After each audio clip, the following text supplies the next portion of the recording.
நாதஸ்ய தத்துவ பிரகணாய சாஷாத் வரீஷிரபி வாஷ சாமதன் ஸ்வப்னே நிர்த்தயா கிருகமதே சசக்கியம் ந யஸ்ய ஹேயானுமிதம் ஸ்வயம் ஷயாத்.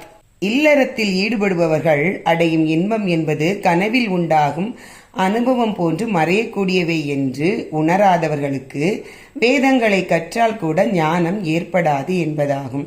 ஆக ஒருவன் கர்மங்களை இயற்றும் போது பலனில் பற்று வைக்காமல் இயற்றினால் மட்டும் போதுமானது அல்ல. அந்த கர்மங்கள் சரியானவையாகவும் இருத்தல் வேண்டும். கர்மங்கள் இயற்றாமல் இருப்பது மோட்சத்திற்கு இட்டு செல்லாது.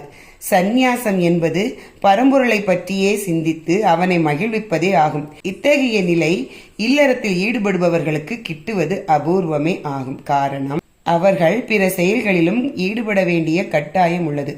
ஆழ்ந்த தியானம் இன்றி ஞானம் கிட்டாது. கட உபனிஷத் நஷாந்தோ நாசமாகித, ஞானமும் தியானமும் அற்றவன் பரம்பொருளை நெருங்க இயலாது என்று கூறியது. சந்நியாசம் என்பது பரம்பொருளுக்கு மிகவும் விருப்பமான நிலையாகும்.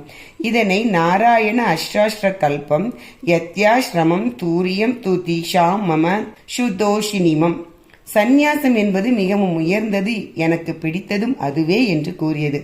ஒரு சிலர் இல்லறத்தில் இருந்து கொண்டே இத்தகைய தியானம் பெற்று ஞானமும் பெற அதிகாரம் உடையவர்களாக இருக்கிறார்கள்.